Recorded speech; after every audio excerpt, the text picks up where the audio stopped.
Please excuse me. Talked about our jobs. At the time, I was working at Georgia State Patrol. And he knew this, and he just thought that was like, wow, you know, so you work with troopers all day. Yes, I did. Also in that phone call, he explained to me that he used to play football. He explained that he used to play arena football. I know nothing about arena football. Who the fuck did I marry? Part 1. So I'm a Brit who has recently returned to live in the UK after 5 years in the US, and this is the beginning of my story, really, of how I met my husband, and the last 7 years that we spent together, that has recently ended a few weeks ago with our separation and our imminent divorce. So I actually met my husband in Bristol about 7 years ago. We actually met on a dating app called Bumble. It's where the girl speaks first, and I thought that was great because then I could kind of control the conversation. So I matched with my husband on there. He was spending quite a bit of time, so he said, in California, and so we were chatting for a while, but we didn't necessarily meet like straight away. But I liked him. He was good looking, seemed to like to travel, seemed ambitious, seemed to tick all the boxes. So we arranged a first date and we met at a bar in Bristol, on the Triangle. And we had a really, really great first date. He told me that he was single. He told me that he didn't have any kids, had never been married, and that he lived in a particular building in Bristol, like an apartment complex that I had heard of.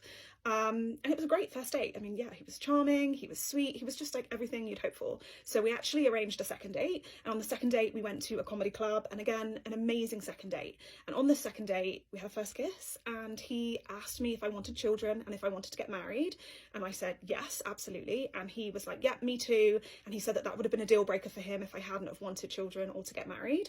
And I thought, gosh, I've like hit the jackpot here. He's ticks every box. So we continued to date. He kind of swept me off my feet, if I'm honest. Like, we would do weekends away in Cardiff and go for dinner and drinks, and we'd go up to Birmingham and London and just do loads of like really, really fun stuff if I was working from home. So I'd actually bought my own apartment in Bristol just before I met him, a couple of months before I met him. So I owned my own flat in Bristol, in Bedminster, and I had a really, really good job in HR, in construction. I was making 50k plus, which in the UK is a really, really good salary. I just felt like I kind of had it all, and I was ready to kind of meet the man of my dreams, I guess, and I kind of thought that I had. The dates went really, really well. Hi, my name is Amy, and I'm fixing to give y'all the story time and a little bit of who the F did I marry. Last time I posted this, I was pretty much bullied and threatened into silence. And now, I mean, it's 10 years out.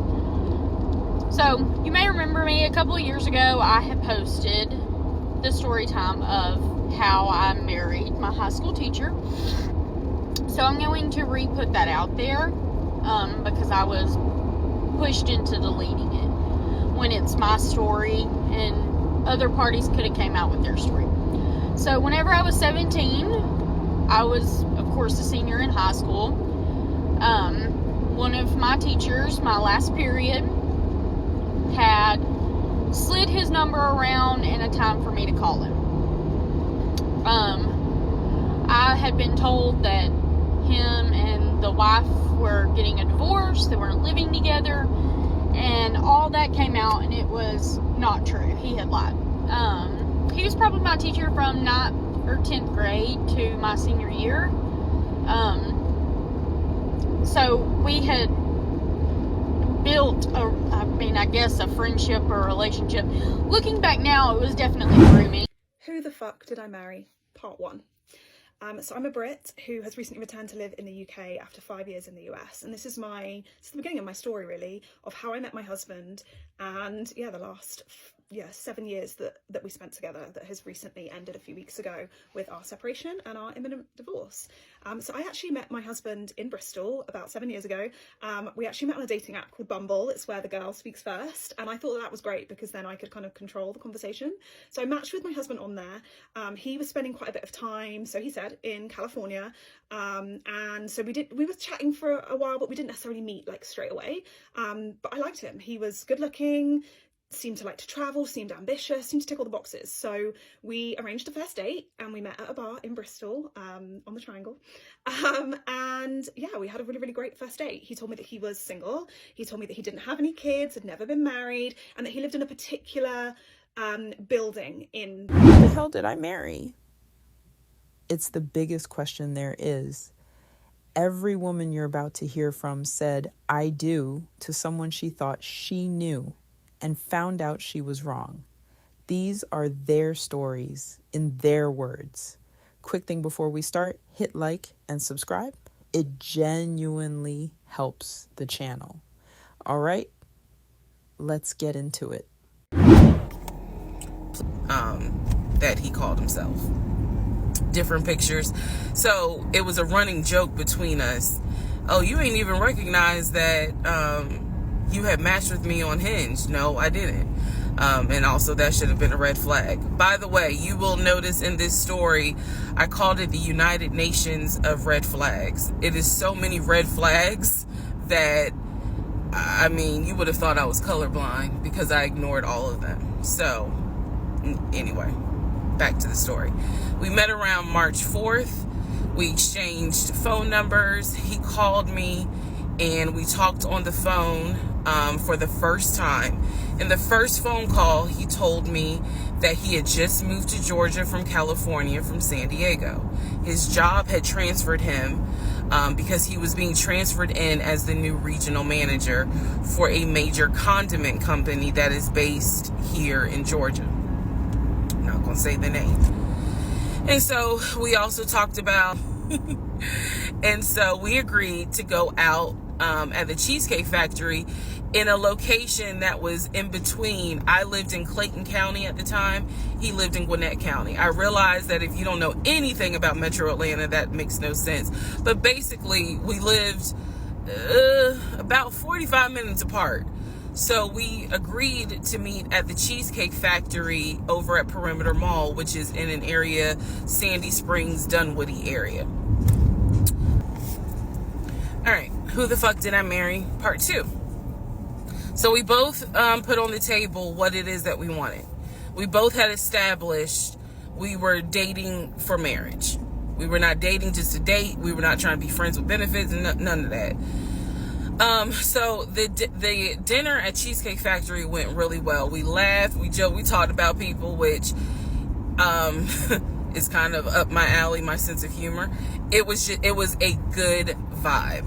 So at the end of the date, at the end of dinner, we sat in his car and he played this song for me by John Legend. I don't know the name of the song. By the time this video posts, I will put the name at the bottom. I can't remember the song. I just remember that John Legend was talking about, I think I met my wife tonight. And I thought it was a sign. So I was like, oh my God. So anyway, we ended up sitting in the car talking just about life and experiences until about midnight. So during this conversation, he again is telling me how it was, what it was like living in California, how he went out there. He went to San Diego State. He played football for San Diego State. He talked about how, he loved it out there, so he stayed. That's when he joined the company. And then he explained that he also did arena football, but only did it for about 2 or 3 years. He claims that while he was doing arena football, the team that he was on won a championship. But again, keep in mind, I don't know anything about arena football. So I was like, okay, I didn't know that they had championships. And he was like, he got a little offended, like, yeah, they got championships. And, he was on that team. So he talked to me about how he worked at Apple. He worked something in the IT area of Apple, but it within the store. Again, it was one of those, it's like when I tell people I used to work at Amazon. I really wasn't paying much attention to it. Why? So we talked about all that. We talked deeply into what happened with the ex-wife. It's because I asked. He was not volunteering all this information. So in other words, I get very uncomfortable when men start talking about their ex a lot. That's not what happened. I was asking questions because I was really trying to figure out, okay, are you ready for a relationship, or are you still missing her? So we talked about that. We talked about my exes. That was a mistake I made because I talked about how I dated at one point in time somebody I worked with. That will come back later. And he seemed real cool about it. He was like, that was before me and blah, blah, blah. So the conversation was good. Midnight comes and I go home.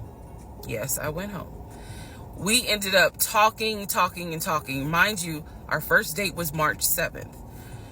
And within about 2.5 weeks, Brian Kemp, our governor, shut Georgia down. We were going to be on lockdown.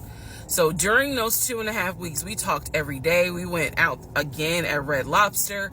I remember Red Lobster. But everything was going great.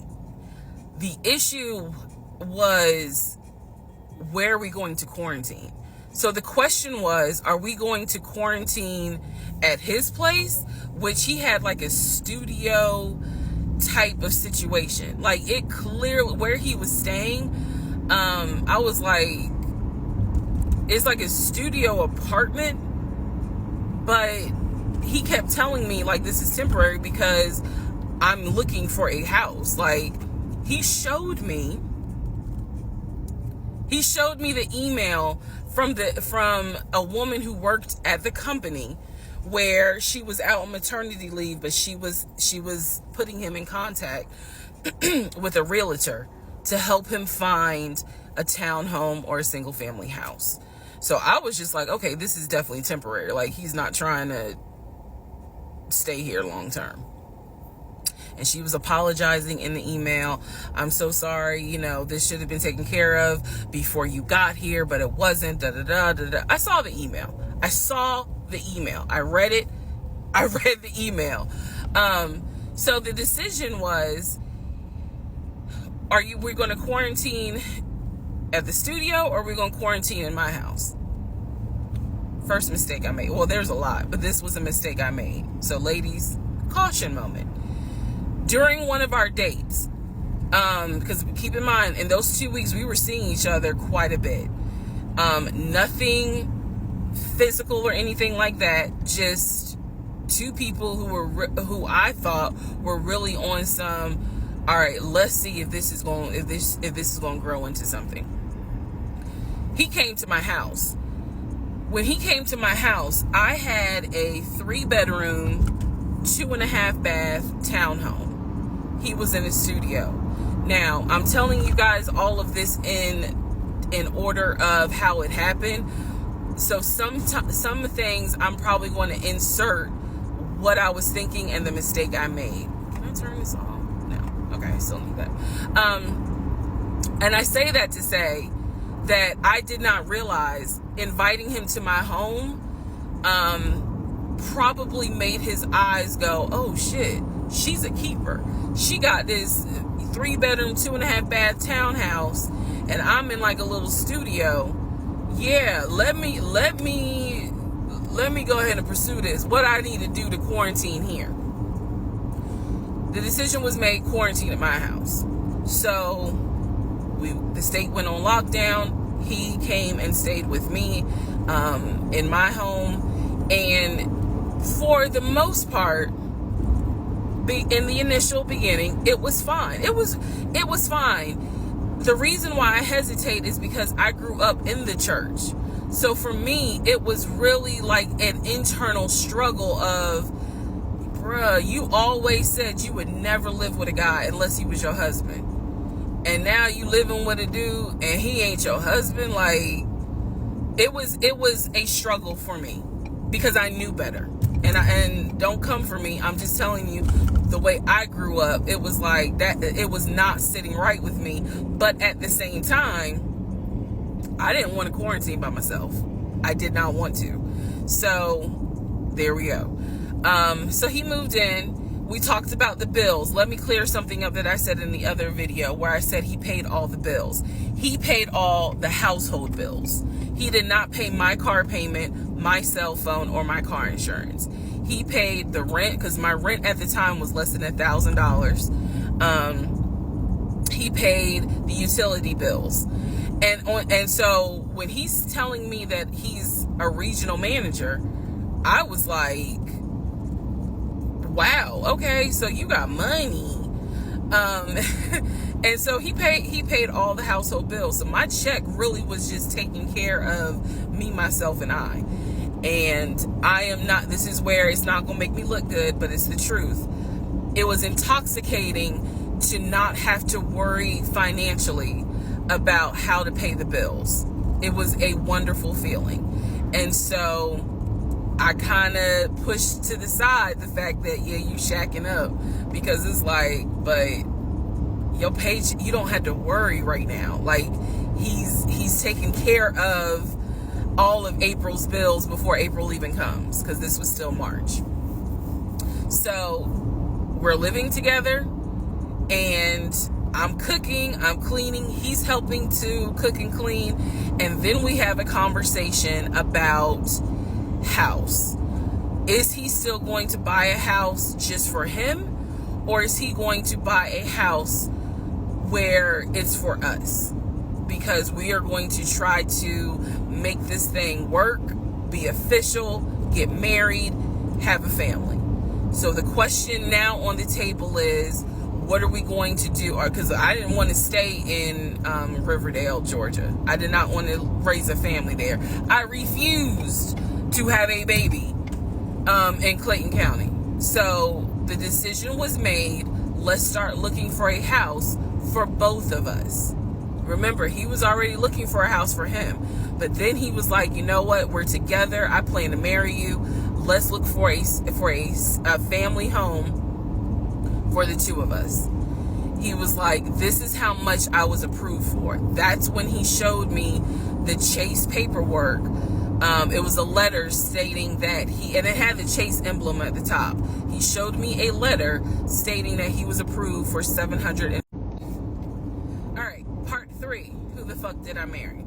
So this is when he showed me a letter from Chase with the Chase logo at the top, stating that he had been approved for a mortgage for a $750,000 mortgage, or a $750,000 house. So he was like, we can't go over $750,000. And I said, I remember asking him, can you afford the mortgage on a $750,000 house? Because I know I can't. This is when he explains to me, I told you how I played arena football. I invested my money really well. So he said, I have money that will help pay for the mortgage. He was like, we're good. Like, I'm financially, I am okay.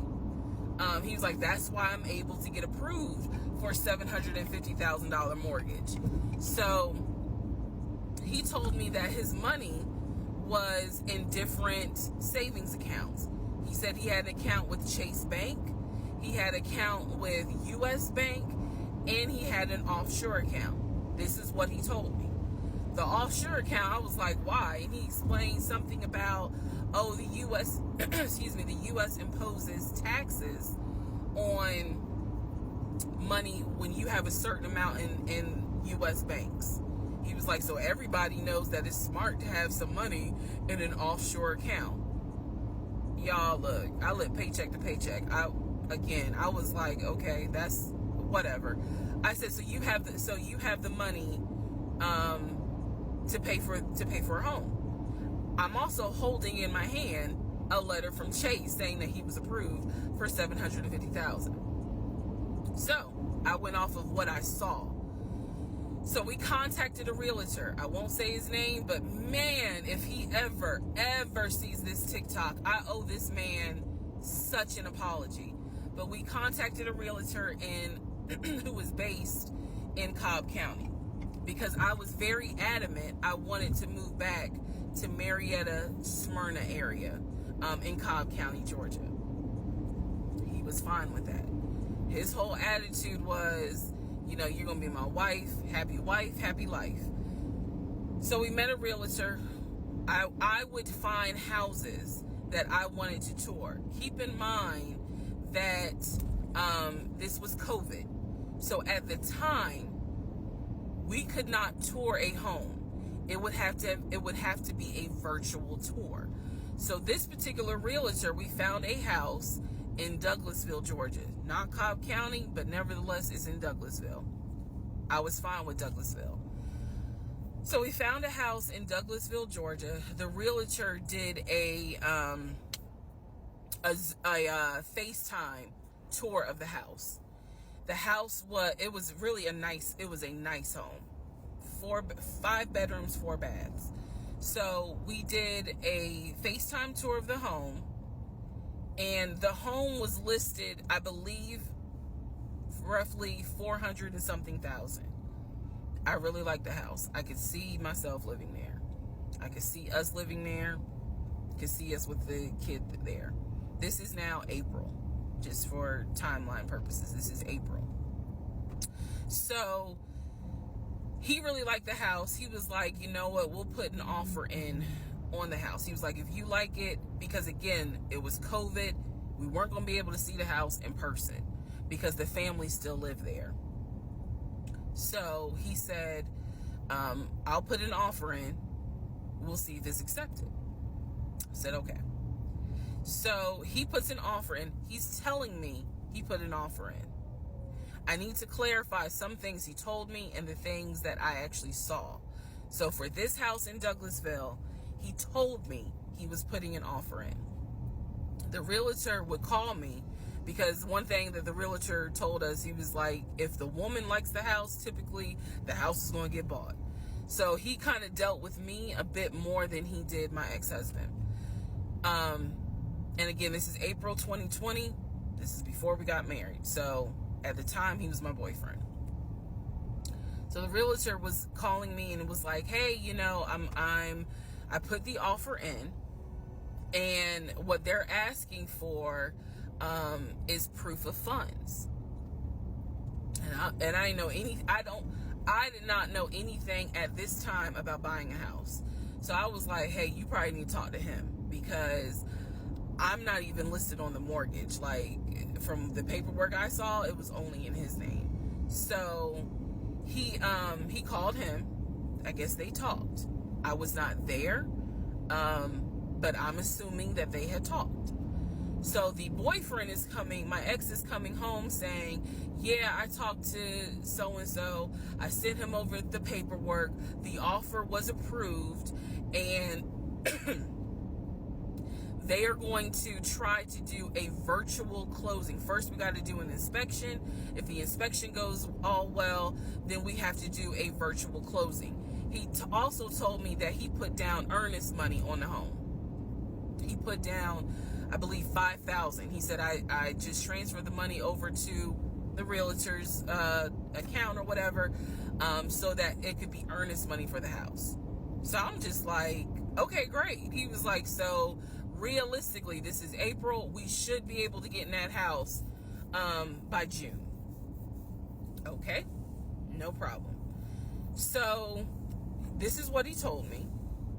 About 3 or 4 days later, I get a phone call from the realtor, and the realtor is like, hey, I'm just checking to see what you guys want to do about that house. So I was confused. I'm at work, and I said, oh, I was told that he put an offer in. And the realtor was like, he did? I didn't know that he put an offer in. And I said, well, why wouldn't you know? Like, he told me he put the offer in, and he had paid earnest money, $5,000 earnest money. And so the realtor was like, well, let me call him and find out what's going on with that, because I didn't know anything about it. So red flag, of course. So I call him, and he, in true narcissistic nature, he flips the script, and he like goes off. He's like cussing, going off, like he shouldn't, excuse me, I have the hiccups. He shouldn't be calling you. if he has a question, he should call me because I'm the one that's on a mortgage. He was like, and now it's, it's going to be an issue. And I said, well, did you put the offer in with him or not? And he said, no, I did not put the offer in with him. I put the offer in with a friend of mine who is a realtor, so I can give him the business. So I did not hear from that realtor again. So I was just like, is the house under contract or is it not? He was like, yes, the house is under contract. This is how crazy things work out. About 3 days later, on realtor.com, I'm looking at the house because I was trying to figure out in my mind how I'm gonna decorate. It shows the house is under contract. So, showed my boyfriend. My boyfriend's like, I told you it was under contract. He was like, I did you not believe me?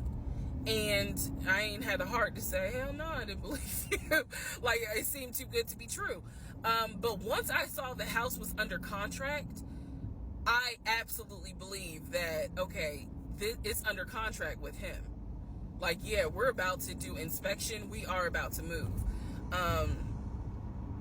And so we had driven by the house because, again, keep in mind, a family's still living there. So we had driven by the house.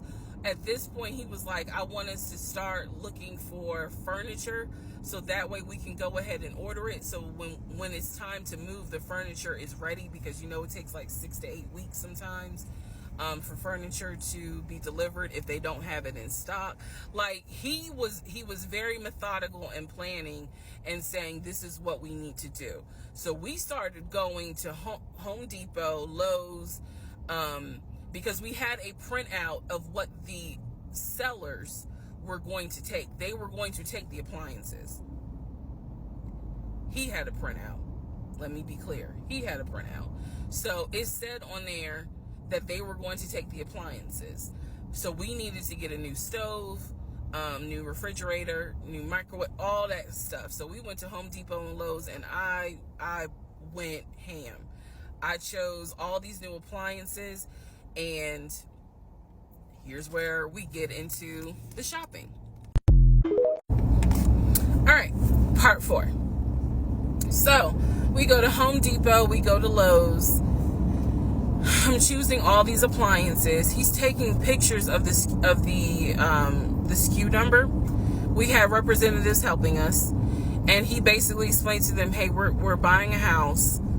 We should be closing sometime in June. Can we order this stuff now? Can I put a hold on it? Like, what can we do? Because we're not ready for delivery. I stood there as the Home Depot rep said, we can hold it in our warehouse. Like, you can buy something and we can hold it. People do it all the time, especially with COVID. So I watched him pay. I want to say it was about it was either $350 or $500. I watched him pay a deposit on a whole new set of appliances for them, and they were going to hold it until we were ready for delivery. I watched this. So I was like, okay, good deal. Like, we got the appliances. Next, let's go to Rooms to Go and Ashley Furniture and find actual furniture. So we went all around Rooms to Go. We went to Ashley Furniture. We went to American Signature. And I saw all these things that I wanted. Again, he's taking pictures of it. He was like, I can go online and order it. I didn't think anything of it because, again, I just saw that we held the appliances. So I was like, okay, that's fine. So April turns into May. May 2020 comes. This is where things start to get a little interesting. May comes, and obviously we had not done inspection. And I'm asking him all the time, what's the deal with the house? He was like, oh, because of COVID, they're trying to get someone to do the inspection. But the guy that they had, it was always something. The guy they had caught COVID, so they're going to have to get somebody else. And he's like 15 houses backed up, so it'll be a while. So at this point in May, I know I look crazy. In this point in May of 2020, I started recording audio diaries. I don't know why. It was something just made me just start recording my thoughts in an audio diary, and I still have them. And I would save them by the date, and I would just start talking about what's on my mind. So I was like, I knew there was something was nagging me, like, but I kept pushing it out of my mind. I was like, you saw, this is what I reminded myself. You saw him pay for the appliances. You know the house is under contract. You know that he told you that he's the one who put the house under contract. Why would, like, I remember saying to myself, why would he lie about that? This is so easy to verify. Why would he lie about that? Have you caught him in any other lie? And at the time, the answer was no. So I really was like, maybe you just aren't used to a guy who actually does what he's supposed to do. Like, I was questioning myself and then answering my own questions. So inspection didn't happen. Around mid-May, I found out I was pregnant. May 2020. When I found out I was pregnant, he was ecstatic and I was like, oh shit. The reason why I was oh shit is because, number one, I'm plus size. Number two, because of my age, I felt like it was probably going to be a high risk pregnancy. And I wasn't married. And that nagged. I cannot tell y'all how much it nagged me. There was a lot of internal struggle in between. My family didn't even know that he had moved in at this point. I told them, that I was pregnant, went to the doctor, everything looked good.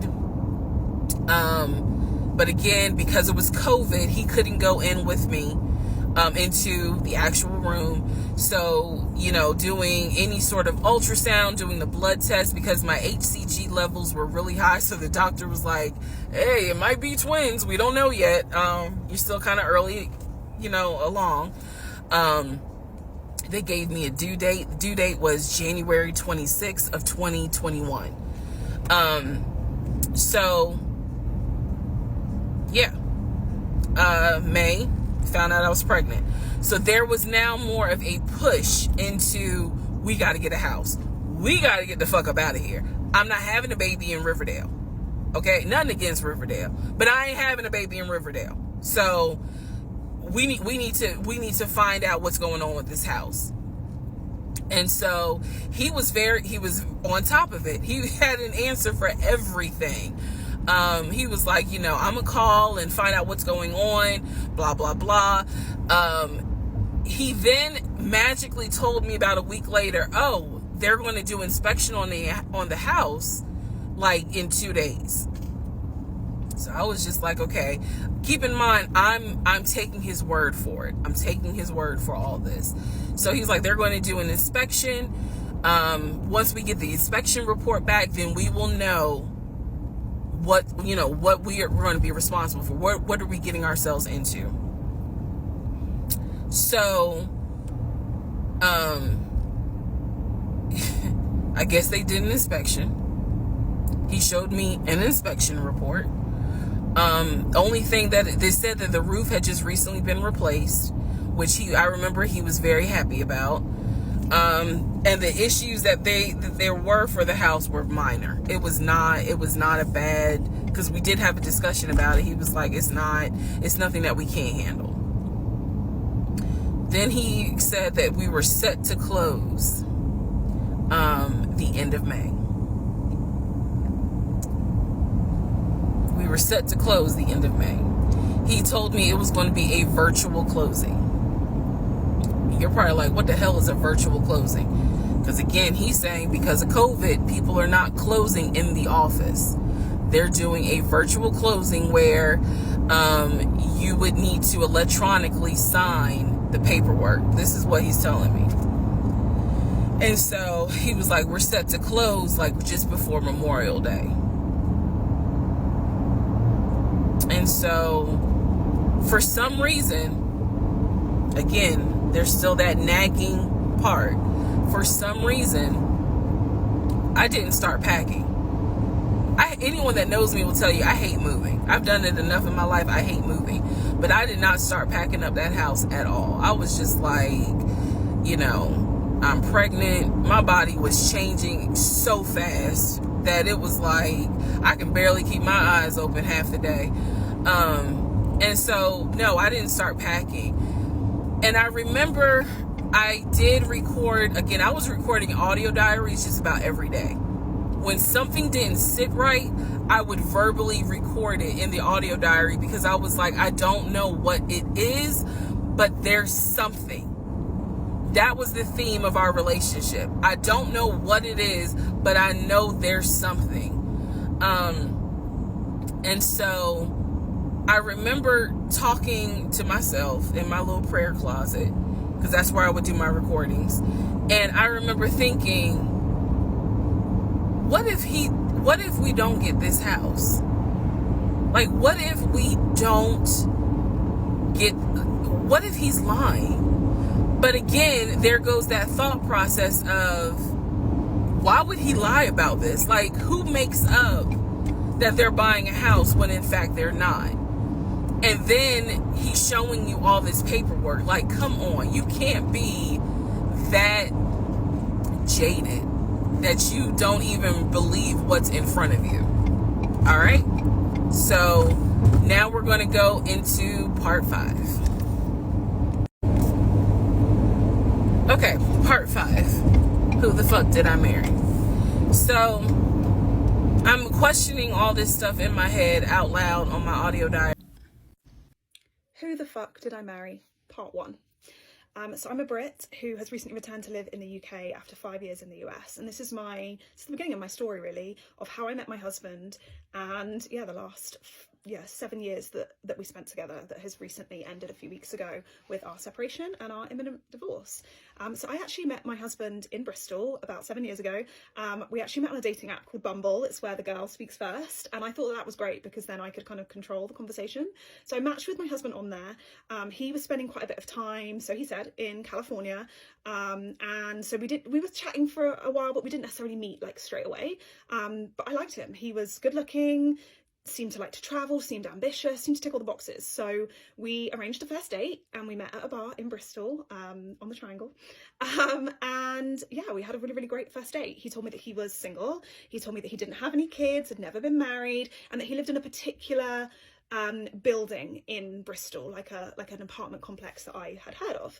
And it was a great first date. I mean, he was charming, he was sweet, he was just like everything you'd hope for. So we actually arranged a second date, and on the second date we went to a comedy club, and again, an amazing second date. And on the second date we had a first kiss, and he asked me if I wanted children and if I wanted to get married, and I said yes, absolutely. And he was like, yeah, me too. And he said that would have been a deal breaker for him if I hadn't have wanted children or to get married. And I thought, gosh, I've like hit the jackpot here. He's ticks every box. So we continued to date. He kind of swept me off my feet, if I'm honest. Like, we would do weekends away in Cardiff and go for dinner and drinks, and we'd go up to Birmingham and London and just do loads of like really, really fun stuff if I was working from home. So I'd actually bought my own apartment in Bristol just before I met him, a couple of months before I met him. So I owned my own flat in Bristol, in Bedminster, and I had a really, really good job in HR, in construction. I was making 50k plus, which in the UK is a really, really good salary. I just felt like I kind of had it all, and I was ready to kind of meet the man of my dreams, I guess. And I kind of thought that I had. The dates went really, really well. We were seeing each other for a couple of months. He would, leave flowers outside my door when I was working, or lunch, like a meal, just like a meal deal or something, but he'd just leave it outside my door when I was working. And he just ticked every single box. He started to spend quite a lot of time at my flat, and I kept saying to him, like, you live in this particular apartment complex, it's by an M&S in Bristol, and I was like, I would love to see your apartment, you're always at mine, I really, really want to see your apartment. And he was like, oh yeah, soon, and then he didn't.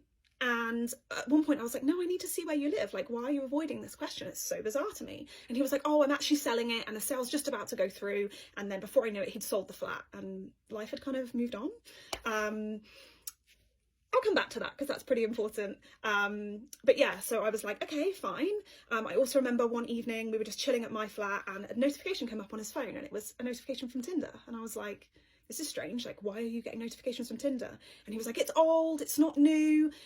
And he kind of like left the flat, and by the time he'd come back, he'd deleted Tinder off of my phone. So a couple of red flags there. One was the apartment and one was Tinder. But I liked him, and yeah, I really, really liked him. Like, fell pretty hard, pretty quick. Yeah, he ticked every box. Didn't have kids. I wanted someone without baggage.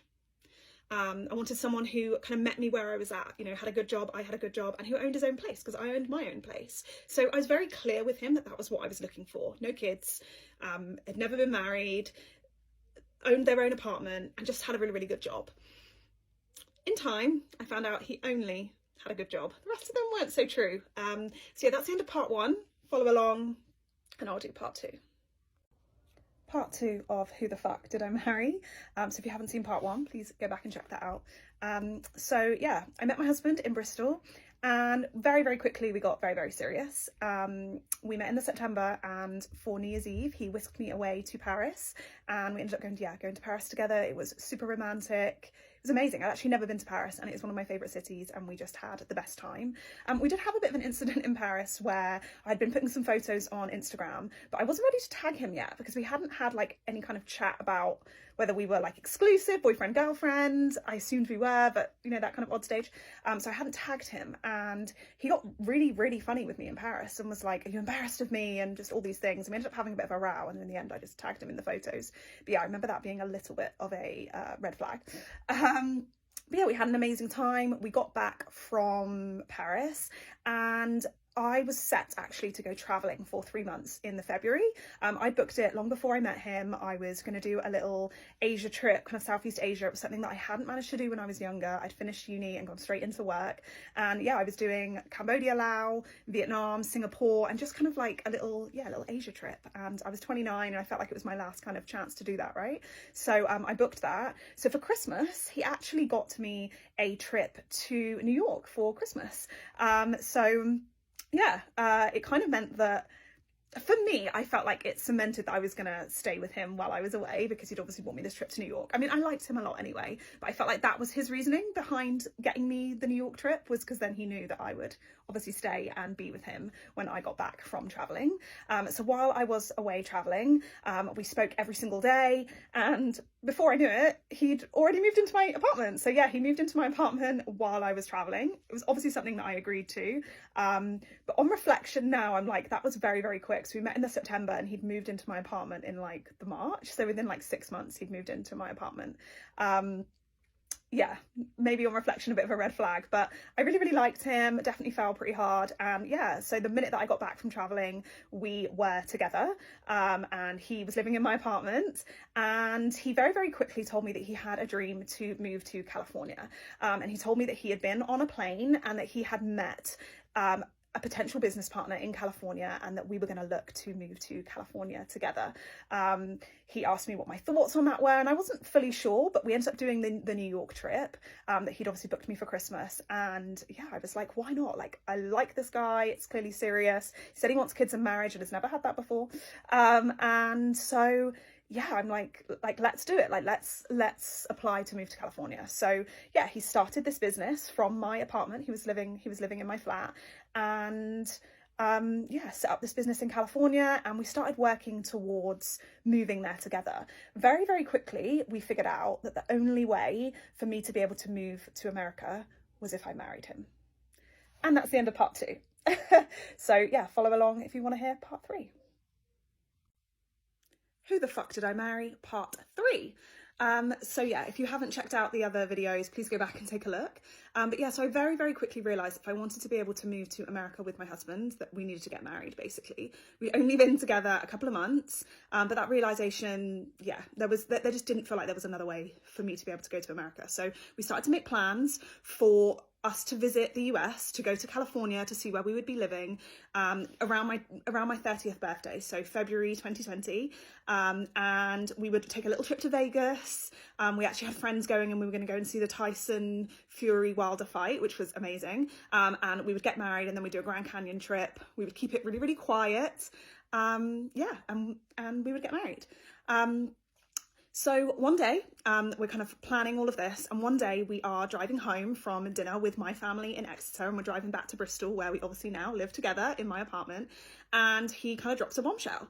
He tells me that his mum had gone to prison for kind of like fraud, money laundering, white collar crime stuff, basically. A couple of years before, she had been caught taking money from her employer. I don't fully know the amount. The newspapers range from kind of 60 to 100 and something thousand that she'd taken. But the newspapers basically said that she had done it for him, that he had had debts from gambling, etc., and that she had done it in order to pay off his debts. He vehemently denied this and said it was not true, but that it was used potentially to like get her a lesser sentence or whatever the reasoning was. But that was the reasoning that was given in court, but he said that was not true. So yeah, it was a bit of a red flag, and I was like, this is interesting. But I'd met his parents. They seemed nice enough. We got on okay. And yeah, I mean, she'd done the crime, done the time, and I didn't want to kind of hold that against her. So we kind of left it there. And he vehemently denied that had anything to do with him. So yeah, we continued to plan our trip to America to get married. We only told our closest friends, but we flew out to America, or I flew out to America in February to meet him there. So I met him in California, in Los Angeles, and he'd already been out there kind of trying to set up the business. So he wasn't working because he didn't have a visa yet, but he was trying to set up his business, build clients, that kind of stuff, kind of get everything ready for the new business.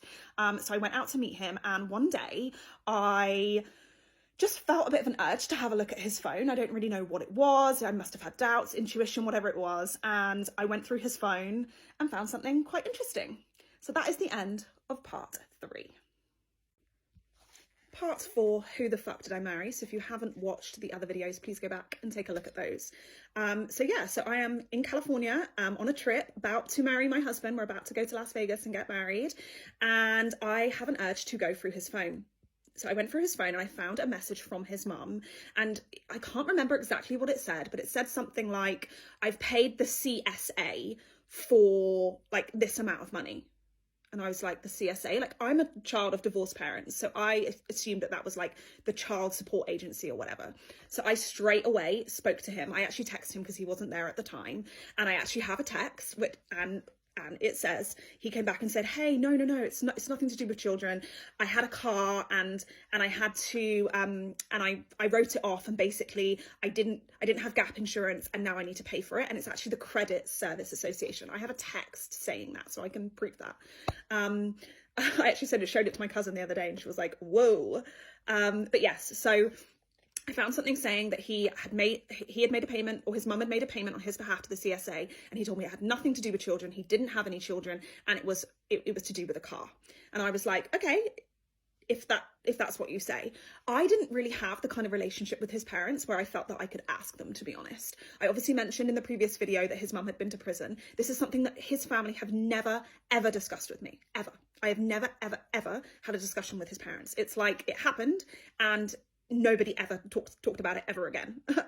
So I didn't really have a relationship with them where I felt like I could ask that question, so I didn't. But yeah, we basically headed to Las Vegas. We got married in the same chapel as Brittany, and we had a fantastic time in Las Vegas. What I will say, and I haven't covered this off in some of my previous videos, is my husband, during like our dating phase and all of those, he pretty much paid for everything during like the dating phase. Like when we'd go out for drinks and dinner and all those things, he would always be paying.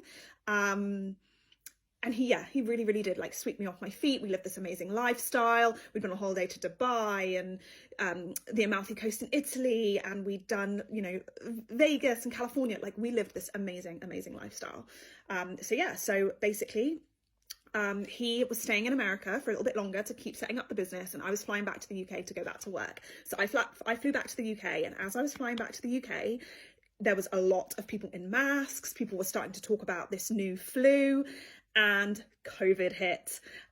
So yeah, he was still in America when COVID hit. I was messaging him from the UK because I'd landed by this point. None of our families, by the way, knew that we were married. My family didn't know, his family didn't know. We'd only told our closest friends because we wanted to get married properly another time. And so I was messaging him from the UK like, OMG, don't know what this virus is. Looks really, really scary. I want you to come back to the UK because I was scared that they'd like shut the borders in America and that he wouldn't be able to leave or something like that. Like it was, if you think back now, COVID was pretty scary at the beginning, wasn't it? So yeah, he flew out. He got one of the last flights, I think, out of Vegas, really. So he flew from LA to Vegas and then flew back to the UK to be with me, and COVID hit. So yeah, that is the end of part 4. Follow along for part 5. Part 5 of Who the Fuck Did I Marry? So if you haven't watched the previous videos, please go back and check those out.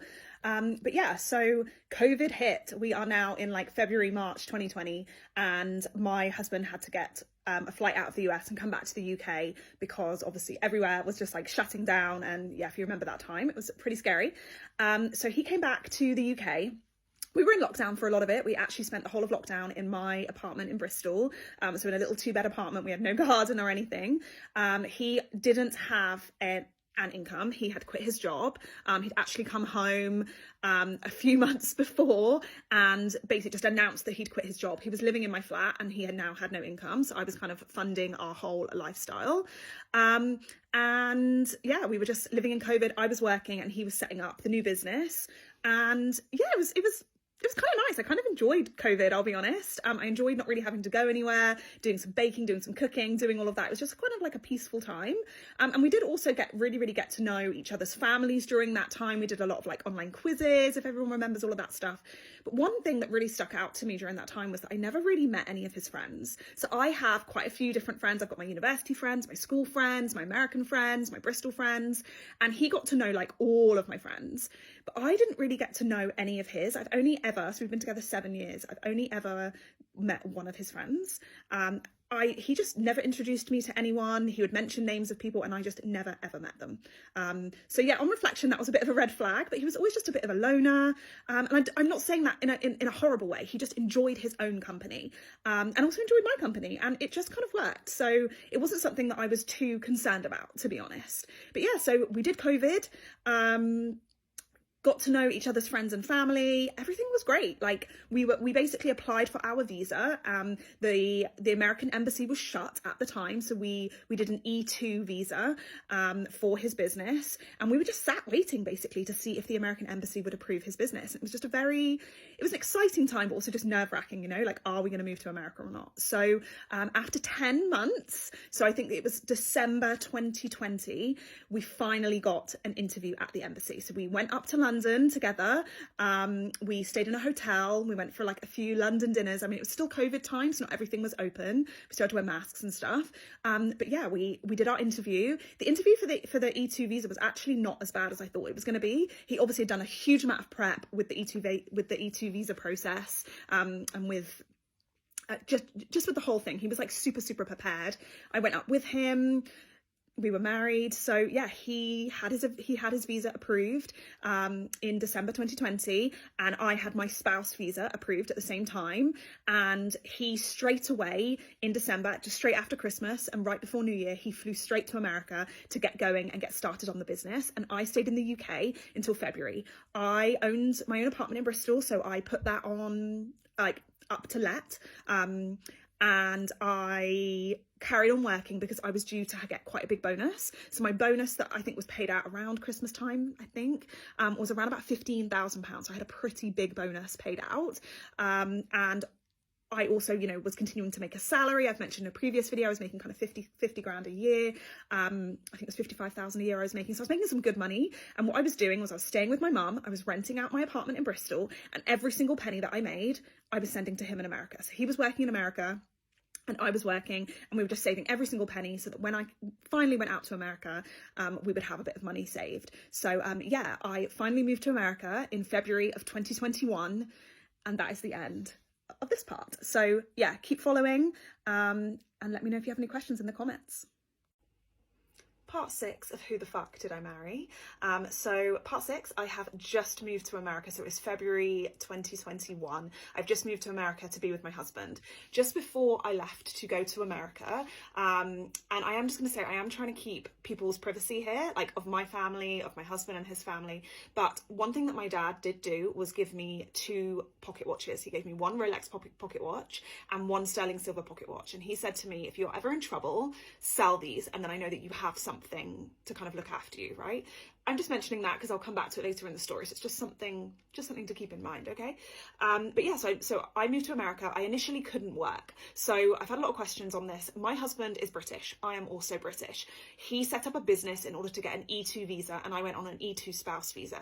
It seemed like the only way that I could join him was on that visa. There didn't seem to be another visa type for me. Maybe there was, but I couldn't find one. So I went on an E2 spouse visa. But at the time, and the rules have now changed, I couldn't work on an E2 spouse visa straight away. I had to apply for the ability to work. So initially I couldn't work, and very, very quickly, so I mentioned that he had a business partner, but very, very quickly upon moving, that basically fell through. And so he went from having a business partner who was supposed to give him work and money, obviously work to kind of make money, to suddenly having no business partner and no way to make money. So things got a little bit tight quite quickly, and he needed to make some money very, very fast.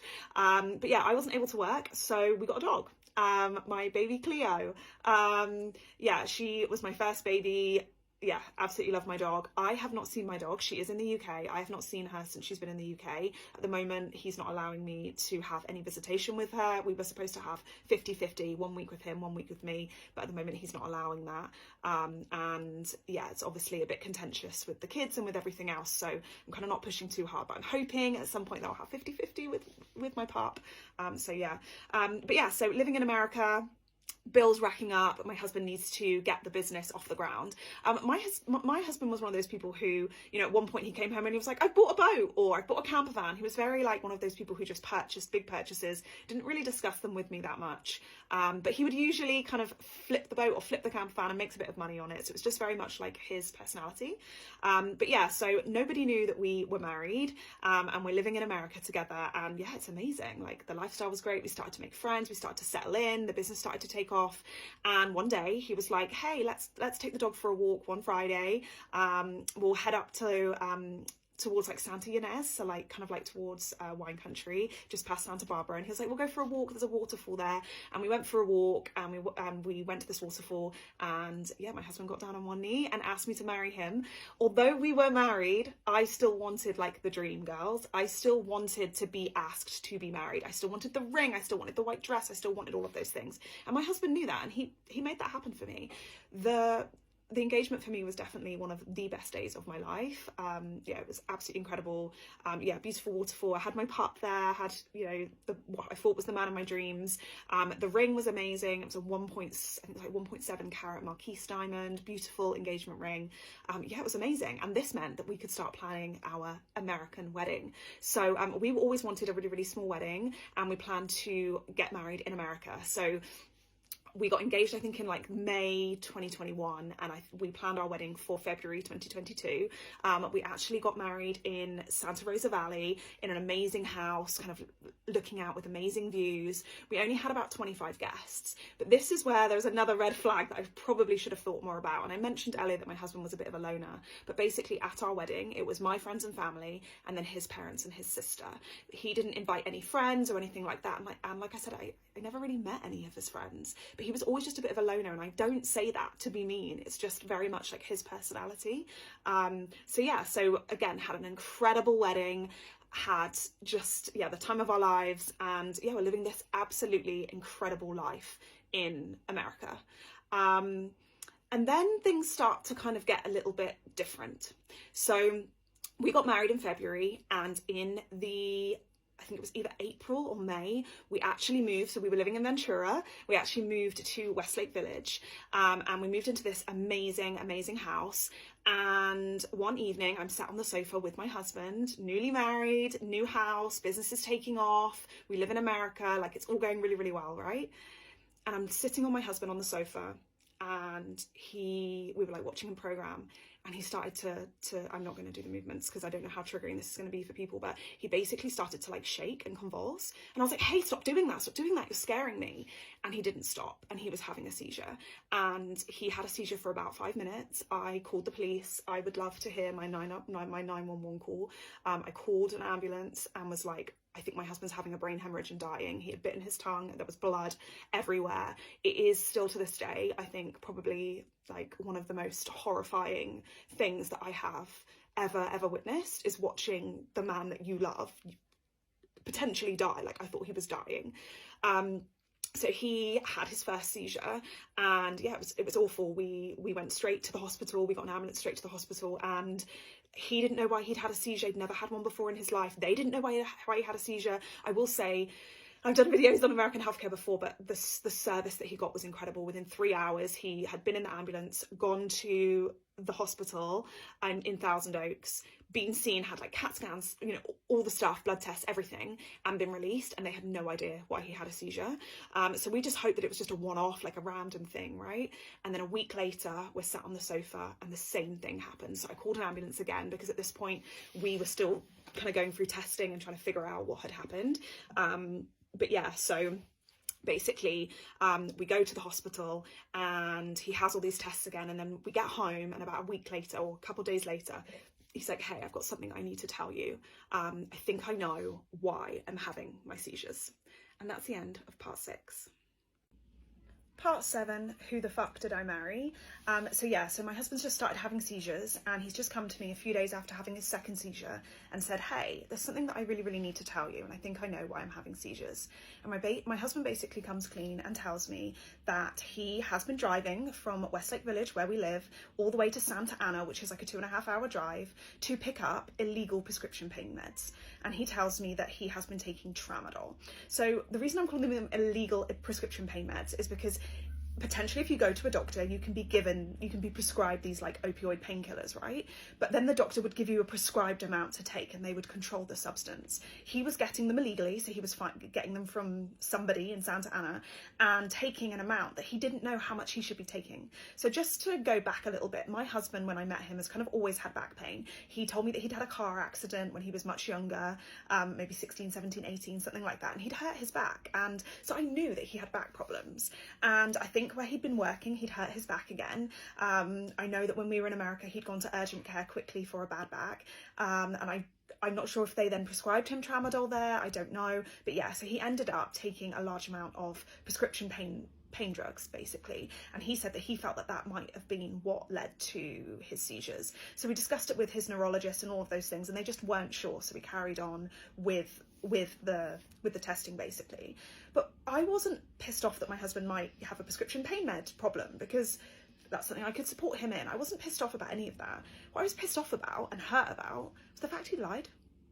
The fact that he must have said to me, hey, I'm going to work, but he hadn't. He'd been driving all the way to Santa Ana, a round trip of maybe 4 to 5 hours in order to get drugs that I knew nothing about, keeping them in the house and just not telling me, taking them and letting me watch him have a seizure,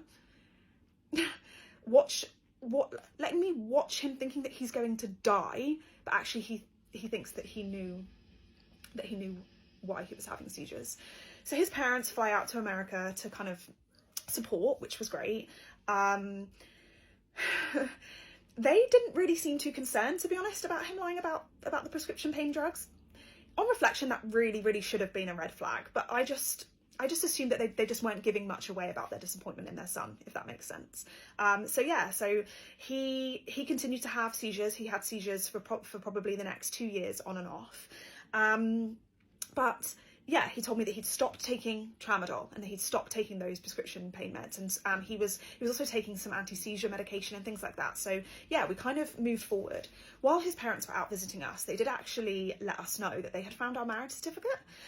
So they had found our original marriage certificate and knew that we had been married in Vegas, so before our American wedding. And it was quite an interesting conversation, because I actually remember his mum saying to me, wow, you're a really good liar. Like, the fact you were able to lie to my face for so long shows you're a really good liar. And I'll come back to that. I'm just going to keep that energy. But yeah, so my husband was having seizures, but things were kind of getting back on track, right? And we decided that we were going to start trying for a baby. So if I can just go back a little bit, when my husband had those seizures, I said to him, I need to make sure that you're not lying to me about anything else. Just tell me everything. Like, if there's nothing else, there's nothing else. I feel like my gut, my intuition, like, must have known there were other lies, right? But I wasn't listening. I wasn't listening to my gut. And I feel like we've all been there. We've all not listened, right? So I said to him, please tell me, is there anything else before we start trying for a baby? Is there anything else that I need to know? And he was like, nope, nothing, absolutely nothing else you need to know. So we started trying for a baby, and I immediately got pregnant. Like, within a month, I was pregnant. So I wasn't working in the US. I just got my right to work. We basically decided that I wouldn't get a job because we didn't know how pregnancy would affect me. But he would continue with the business, which was going really, really well. And we would continue on the trajectory of just him working. And then I would be a stay-at-home mum with what we found out would be a little boy. So I had a bit of a tough pregnancy. My son was absolutely huge. I ended up having to have a C-section. So yeah, and I had my little boy. My mum came out to visit him. It was super, super exciting. And then my husband's parents flew out to meet our son. So at this point, my son is kind of 6 to 8 weeks old. And in the middle of the night, one night, I'm breastfeeding my son, and I am looking through my phone, and I realise that there's some messages in my archive in my Instagram. I think it was my Instagram, or was it my Facebook? It might have been my Facebook. I think it was my Facebook. So I go in and they're kind of hidden. They're like in that hidden part, you know? And I click on them, and I realise that there's quite a few messages from the same person going back a couple of months now, kind of like 2 months. And this woman she tells me that she is the cousin of a woman in Bristol who has 2 children with my husband. And that's the end of this part.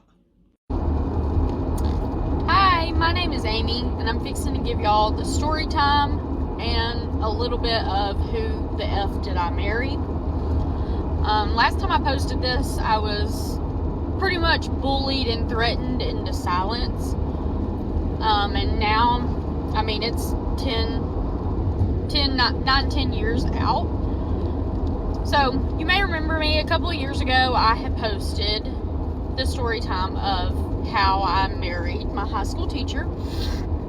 So I'm going to re-put that out there, because I was pushed into deleting it when it's my story and other parties could have came out with their story. So whenever I was 17, I was, of course, a senior in high school. One of my teachers, my last period, had slid his number around in a time for me to call him.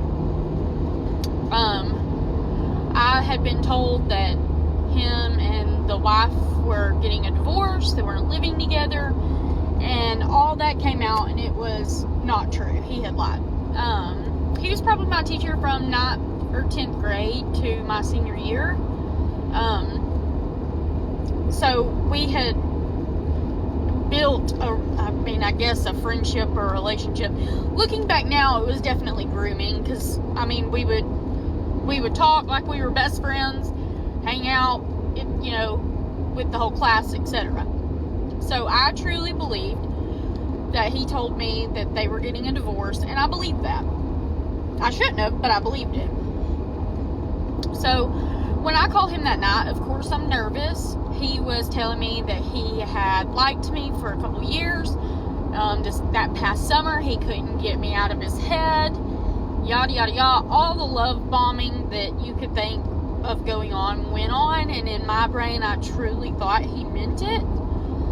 I will say, whenever I found out that they were, in fact, not getting a divorce and that was a lie, I remember having a conversation with the wife at the time.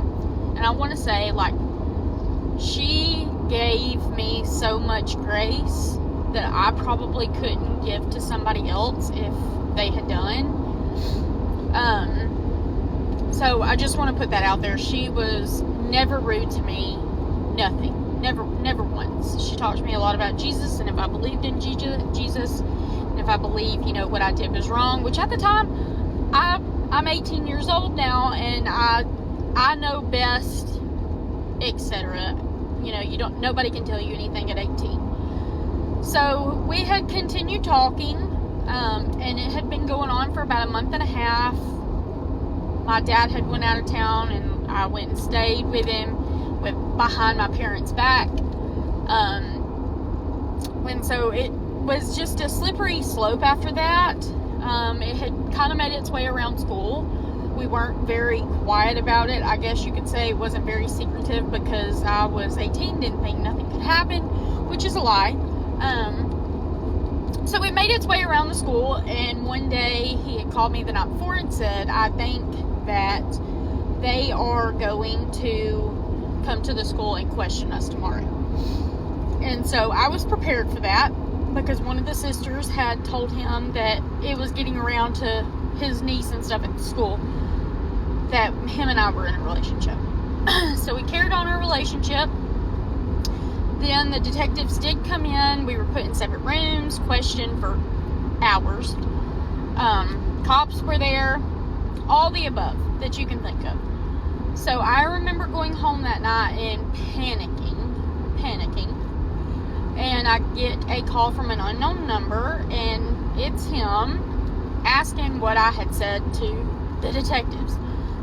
Which, that first interview, I really didn't give a whole lot at all. I pretty much denied.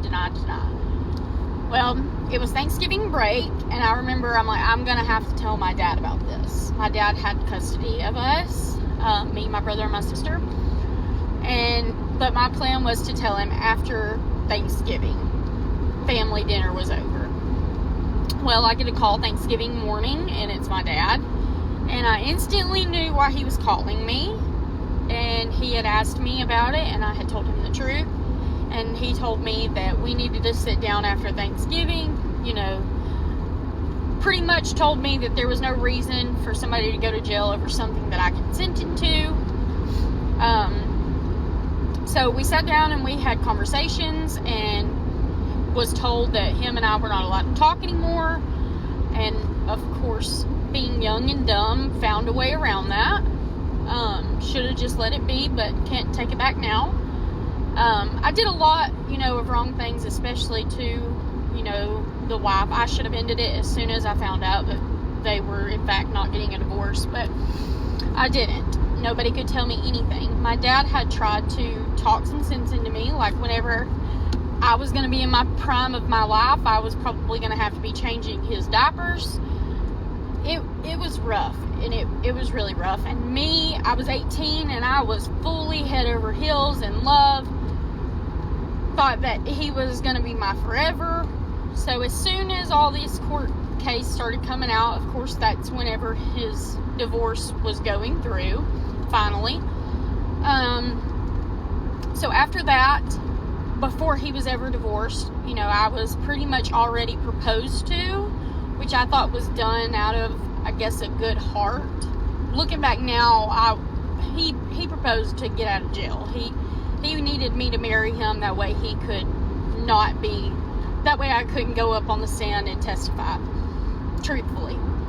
I don't think he ever truly loved me at all, but I mean, that's here nor there, because you just don't do things like that to people that you love.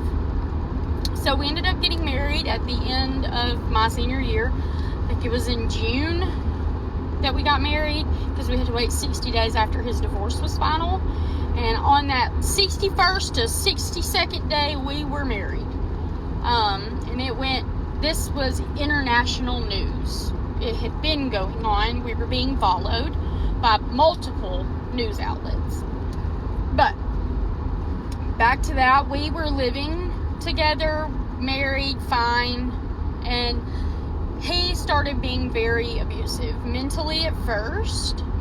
When we got married, it was how he was worried that I was going to go tell the world. I remember my dad sitting me down and talking about it, and I remember wanting to protect him so bad, because I knew how much trouble he could get into, that I literally lied and said I was the aggressor, when in reality he put the sticky note on the desk and gave it to me that said his number and the time to call him. But I was willing to protect him at all cost. But if that even meant me getting in trouble, that's what I wanted to do. So the mental abuse started first. There was one time where we were in an argument. He had woke me up at 3 a.m., like arguing with me about it, because my dad was helping the DA, which I can't blame him. I was his baby, and some grown man who knew better didn't care. So he's like yelling at me in the middle of the night to call my dad and ask my dad why my dad wants him in jail so bad. Like, it had gotten really bad. It started in on I needed to call the ex-wife and apologize for ruining her family, when in reality, like, all I ever did was to protect him. He had chased me down a hallway, our long hallway, one time to grab my phone because of how bad it was. I was trying to call his sister, and I just let all this stuff go in the morning because I didn't want him to be in trouble. So we moved to a bigger city. Things were okay for a little bit, and that's when things get rocky again. The mental abuse and the verbal abuse comes back. The things that I allowed him to do to me blows my mind, because I would have never ever have allowed that with anybody else. So we remained married. I was working really hard, because he, of course, got fired from his job as a teacher, as he should. And we had bills and child support to pay at this point. So I made sure to get a good job where I could help support both sides. You'll have to come back to part 2 for the rest. I'm running out of time. Okay, so this is part 2 of who the fuck did I marry. I married my high school teacher whenever I was 18 years old, fresh out of high school. So when we went to get our marriage certificate, it was told we needed to go to a different county than what we lived in. That way that the DA couldn't block the, I guess, marriage certificate. I don't really know how that works. So we went and got our marriage certificate in Coleman County, and then headed straight down to Gulf Shores and went to the Gulf Shores Wedding Chapel pretty much, and got married within like an 8 to 10 hour span. So, I had to break it to my dad after that yes, we had indeed got married. Everybody was blowing me up. So when we got married and we got back, things were great at the beginning. And that's when everything started to go downhill. We moved. We constantly had people following us from the news. And it truly was sad. Looking back on it, like, I can't believe, like, I accepted what I accepted. But it is what it is at this point. I'm finally healing and growing from it. But there were certain rules that I had to follow pretty much by him whenever we got married. I could not go out without makeup, like full face of makeup every day, because it made me look older. Because he was an older man. It looked like we were, father-daughter. But he thought that if I wore makeup, that, it would all be fine. Things started getting rocky, like the mental abuse that I talked about in part 1. That was just a touch of it. He would tell me that I needed to call the ex and apologize for ruining her family. I was told, of course, that I had to wear makeup. I was told I wasn't pretty, fat, all the names that you can think of, I was called. And he would, if he didn't want that to happen to his child, it should have never happened to me. But it is what it is at this point. So life went on like that. He had several guns, and there was multiple arguments where he would put the gun to his head and tell me to end it, or he'd put it to my head and tell me to end it. And I remember there was one specific fight that we had gotten into, and it was in front of a bunch of our friends. We used to have like these little block parties with people in our neighborhood. He would end up arguing with me at the end of the night because it would be 9 o'clock. He's ready to go home. I'm 21. I'm not ready to go home. So we had ended up getting in an argument, and several people ended up after that messaging me asking if I was okay. So that was there. They had multiple red flags before that, but that kind of sealed the deal with them, that they knew I was being physically and verbally and mentally abused, financially abused, etc. When all I wanted to do was protect him.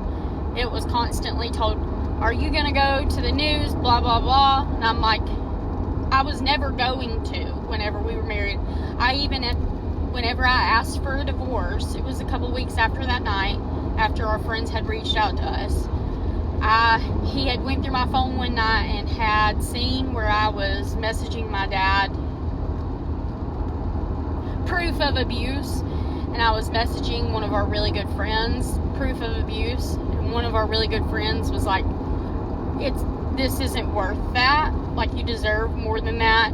There's somebody out there that's going to give you everything that you want and need, and won't talk to you like that, won't put a gun to your head, won't put a gun to their head, all the above. So it was like a week after that, I remember I was not allowed to talk to my dad during the duration of mine and his relationship. He held a grudge against my dad because my dad was helping the DA of the case, so I was not allowed to talk to my dad, which was really hard because my dad had custody of us for as long as I could have remembered. I don't ever remember a time where he didn't. I was so young. So that was really hard. I wasn't mad at my dad for doing that. I mean, I kind of was, but I kind of wasn't. He was doing what he thought was best for his child, as would anybody, as would I at this point.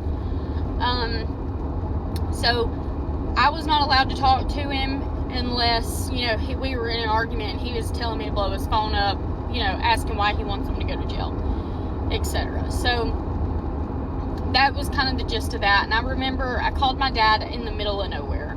I had had enough. We had a sectional couch and I was held down in the corner of it to where I couldn't get up. And of course the gun had came out again. It always did. And I remember telling my dad, like, I'm done, I'm ready to be out. And I sat in that abuse for almost 5 years. And even at the end of it, I remember talking to my dad, because whenever I asked for a divorce and he knew that I wanted one, all he was worried about was, what was I going to say to everybody? Was I going to take it to the news? Was I going to sell my story? Etc. He was never worried about losing his marriage to me because he loved me. He was worried about himself. He was selfish in that moment, didn't care. And I even told my dad, whenever I had called my dad and told him, I was like, look, I want a divorce. My dad was like, well, I thought y'all were okay. Are you just in an argument? Like, are you just mad at him and tomorrow you're going to be okay? And I had to break it to my dad that a grown man was hitting his child. And that was really, really hard. Like, it makes me tear up now because I still remember the conversation. And even in the conversation after that, and after I had showed him the proof, all I had told him was, if I tell you the rest, you'll kill it. And he said, baby, I'm not going to kill him. And I said, well, I think you'll pay somebody to. And he said, baby, I promise you I won't touch a hair on that man's head, nor will I pay somebody to. And I ended up having to tell my dad that I was being very, very, very abused. Mentally, physically, emotionally, anything that you can think of. I was so beat down by the time of it. Like, I truly believed everything he said. That I wasn't worthy of our relationship. Like, all the above. I wasn't pretty enough. Wasn't skinny enough. I, had to wear makeup all the time. All of that. And that was a really hard thing to finally admit, because I would have never admitted it had people not started pointing it out, like, you don't deserve that and there's more out there. So it wasn't very long after that, my dad had told me, well, let's get some things in order, like, tough it out for about a week, get your paycheck put into your physical account, not your joint account, get all that situated, and let's get you out of there. And he had planned a time for him to come up whenever my ex was at work. and we were going to move all my stuff out. So I think it was like 2 days before that, 2 or 3 days, he had woke me up and he was like, I went through your phone, like, I know X, Y, and Z, I'm not going to work today, etc. Anything that you can think of. I'm coming home from work, like, I can't believe that you would do this, yada yada yada. I mean, it was just nonsense after that. So I remember calling my dad and one of my really good friends in the neighborhood, because I knew he would be home, that I had already told them what had been going on, and I was like, look, he's coming, he went through my phone, like, he's coming back from work, and I'm worried. So he gets back from work, and of course the gun and everything starts coming out, and I remember calling the friend, and he had me by the arm on the phone with him, and I just remember the friend being like, let her go or I'm gonna come down there. My dad was like, call the cops. I ended up going to work because I had to work that night. I ended up going to work, and my assistant manager, her and I were really good friends. She went to that house with a box cutter in her back pocket and grabbed all my clothes. I didn't care about the furniture that I had in there. I didn't care about the TVs. I didn't care about the blankets. I didn't care about anything. All I said was, get my clothes. She literally went with a box cutter in the back of her pocket because she was worried about it too, just to get my things. You'll have to go to part 3. Okay, this is part 3 of how I married my high school teacher and who the F did I marry. And I want to say, like, you know, this is national, international news. This isn't to embarrass anybody. It's part of my healing journey for my story to get out there. So whenever she went and grabbed my clothes, I had moved in with my mom. I was staying with her a little bit, my best friend. And all he was worried about that whole entire time was I going to go to the news? Was I going to tell my side of the story? Was I going to paint him in a bad light? Because that's all he was worried about, was his image on how he never did that. Which, I know I'm not the first woman he abused, and I know I'm not the last either. But I remember my dad telling me one specific thing. He had ended up calling my dad and asking, like, could he talk to me? And, you know, see if there was any way that we could work it out. My dad was just like, look, you know, like, I can't make her love you. Like, whatever's happened has happened. So whenever I'd moved in with my mom, that, you know, love bombing starts again. He's like, I'll get rid of the guns. Like, I'll do whatever to make you comfortable. Like, I just want to be with you. And it was never that he wanted to be with me. It was that he did not want everybody to know who he was and how he was. And it's truly sad for, you know, every party in it, including said child. So whenever I told my dad I wanted a divorce, and that came up, he had me an appointment, I think a week later, with an attorney. My dad did. He paid for it. And I went in, and the only thing I asked for was my car, and that was it. I needed the car that was in my name. He could keep the one that was in his name. Didn't matter to me. And then I remember we had to meet back up for us both to sign the divorce papers. And he was like, well, I've got X, Y, and Z of her stuff that she left in my car. I need the key back to the apartment. And I remember my attorney being like, let's go outside to get it, but you're not going to be outside with him alone, because we're not going to do that, especially after everything. And I remember he had called me to the apartment, and he was like, please, let's just talk. And this was before we met with the attorney. He had his sister there, and we're going through everything, you know, everything that had been done, everything that had been said, and it was just protect him at all costs. He, you know, he admitted it, because he admitted it to my dad and he admitted it to my mother, but he was not in the wrong. Never in the wrong, was he? It was always my fault. Always. I deserved it, X, Y, and Z. So I remember having that conversation and showing the proof and telling them, and I was literally told that it was not as bad as I'm making it seem. So I was told, well, it's not the abuse isn't as bad as what you're saying it is. So you need to stay and you just need to take it. And at that point, I was done. Whenever I'm that person, like whenever I'm done, and there's no going back. I don't have anything for you at that point. So I was at that point. I was very much at that point. So I remember going, I'm leaving, and he didn't want me to leave, and he was yelling at me, and the sister was like, no, you need to let her go. And so I left, went back home to my mother's, and after that, it was pretty much done. He had showed up at my work one time, maybe twice. He had showed up at my work unannounced. And things ended up happening, and my boss was like, no, you need to go home, and I'm going to actually send you to Tuscaloosa. That way you can get away from it for a little bit. He followed me all the way to Tuscaloosa. Like, crazy things. Crazy things. And at the end of it, I didn't care what happened to me. I still was on lookout for him. And looking back, that is sick to me, how you can do that to somebody, especially somebody that you claim you love. Knowing how hurt and beat down I was, that I believed everything, all the negative that he had said, knowing that he very well did that, and he just didn't care. He played on that. So this is not about my marriage now. So the very good friend that helped me through a lot of this, we are married. We did not have an affair.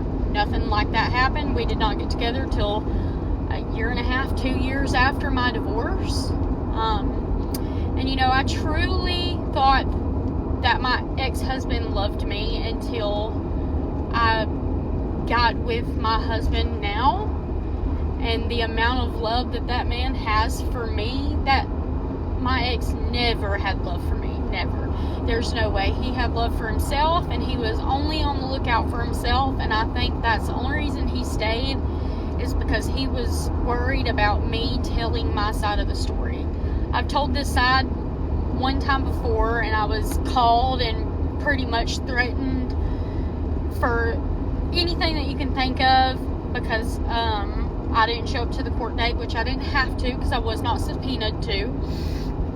I was threatened and bullied to take it off the internet. Well, everybody's grown now. I truly believed at the end of it, like, I literally thought it was just me and I was depressed. I literally went and got myself on medication because I thought it was just me. I was depressed, etc. And now that I'm in therapy, I've been in therapy since about 6 months after we divorced. It was a very, very, very downward spiral for me after that. That I couldn't come to terms with what I had allowed that grown man to do to me, and it just ate me up. I'm actually on the way home from therapy right now, which is, partly the reason why I'm telling my story. And I used to say, like, I don't know how, like, I can't forgive him. How do I move on from this now? And at the end of the day, like, I don't forgive him for him. I forgive him for me. I forgive myself and give myself grace, because no, I did not deserve that. But I was so also mad at myself that I had stayed and I allowed that to happen to me. So, I'm sorry to myself, like, I try to give myself grace with that, because that's just a hard thing to go through at 17, 18, 19 years old. Looking back now, like, I see all the red flags, but then, like, I was 17 and 18, you couldn't have told me. I knew everything. I truly believe that the whole frontal lobe thing, once that develops, like, you see a whole different side. But if this could, if anybody's going through this, like, it's just not worth it. The abuse isn't worth it. This needs to be your sign to get out, because you deserve better, and there is better out there. My husband now, he never yells at me, doesn't slam things down, doesn't point guns at me, doesn't point guns at himself, doesn't put my head through a wall, doesn't choke me. None of the above. That man just truly loves me, and I truly love him with every part of my being. And that's all I can hope for people that are going through that same thing. And it may not be that you married your teacher. It may just be, that you're in domestic violence, and just know, like, you're seen, you're heard, and it will get better, and you will find better. Okay, so this is going to be kind of like a part 4 of me marrying my high school teacher and who the F did I marry. I'm going to kind of give y'all like a rundown of like the big things that I could remember that I allowed and I accepted and I thought I had deserved it. Number 1, being the top one, was I was told to call his ex and apologize and try to get them back together. No one deserves that, but I think he did it because he knew that's what hurt me the most. Number 2 if we were in a fight, it was never like, let's sit down and talk about it like adults.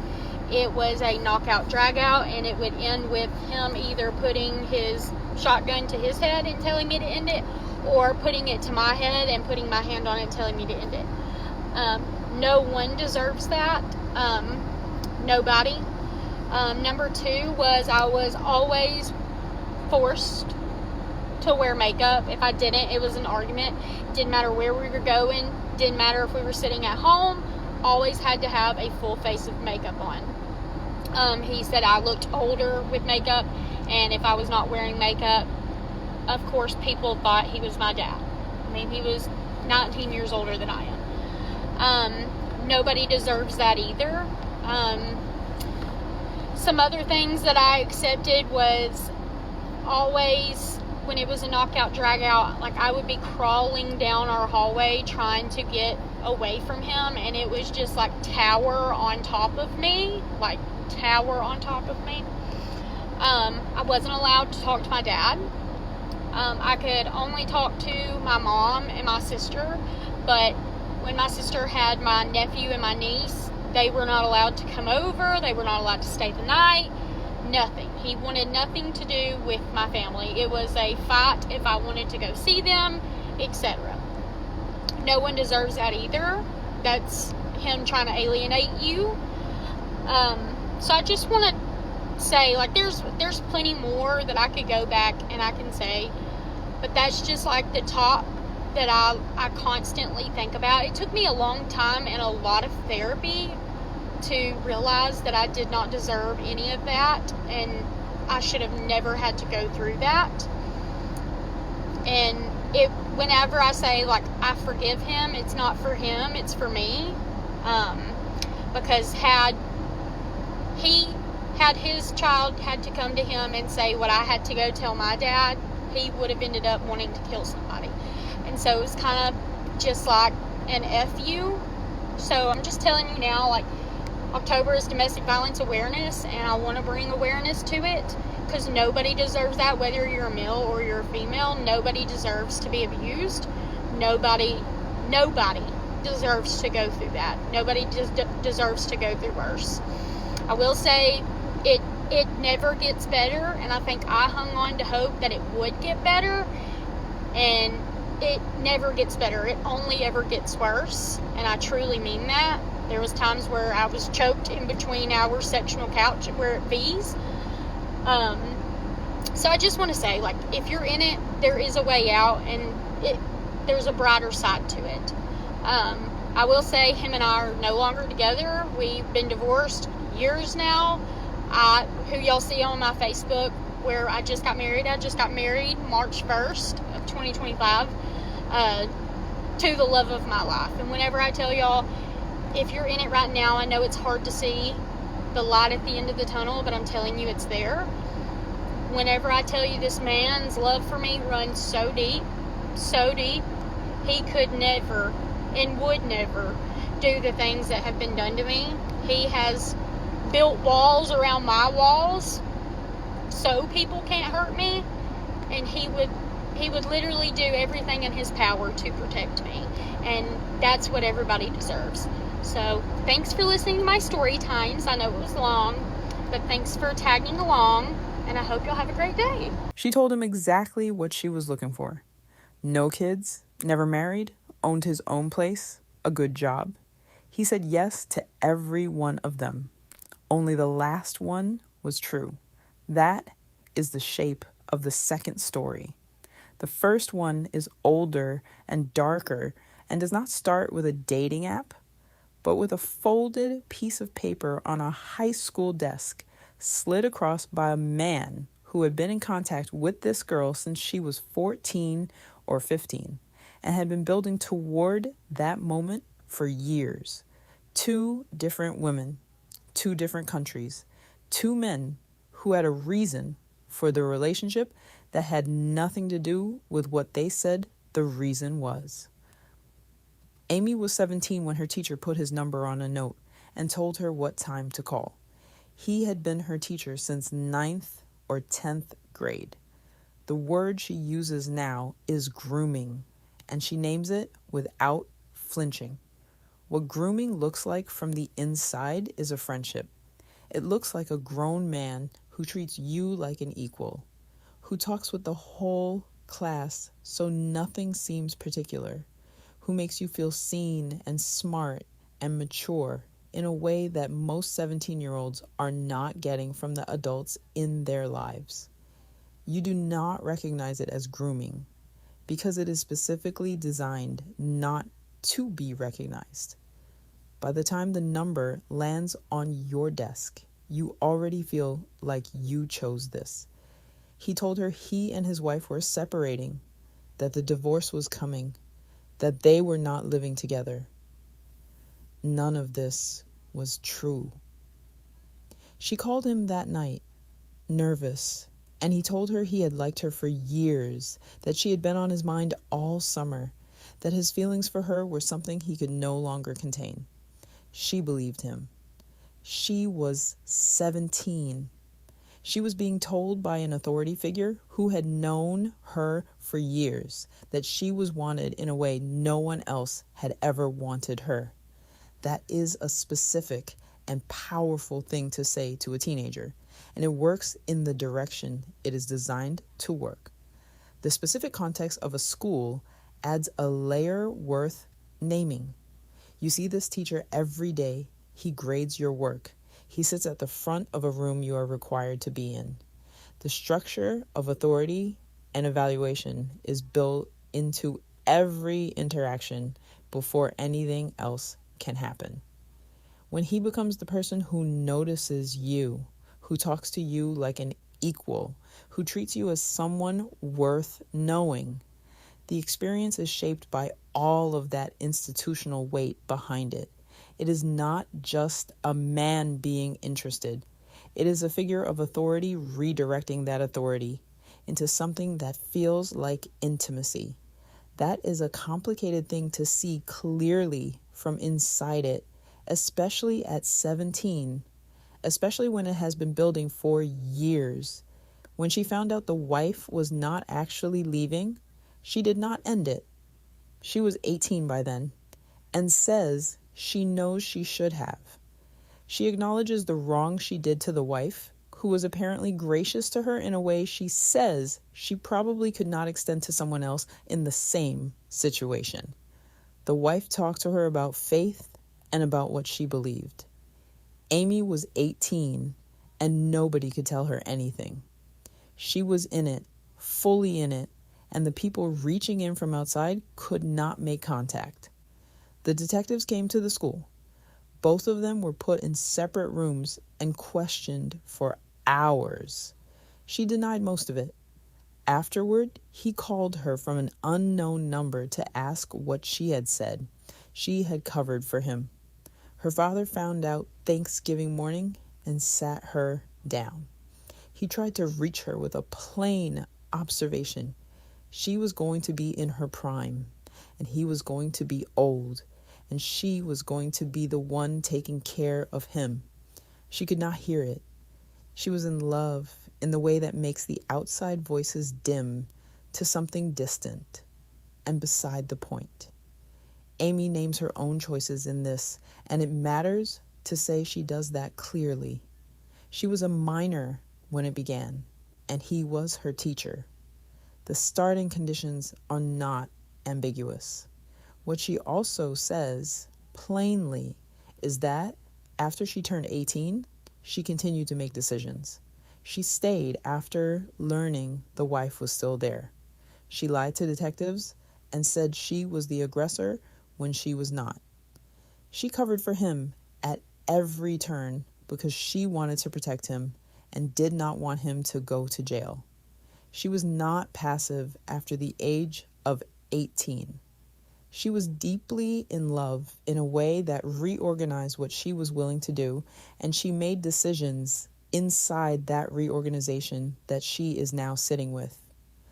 He proposed before his divorce was even final. On the 61st or 62nd day after the divorce went through, they were married. She thought it was love. She now believes it was a legal strategy. If they were married, she could not be compelled to testify against him. The proposal had a purpose that had nothing to do with wanting to spend a life with her. It was a protection mechanism, and she was the mechanism.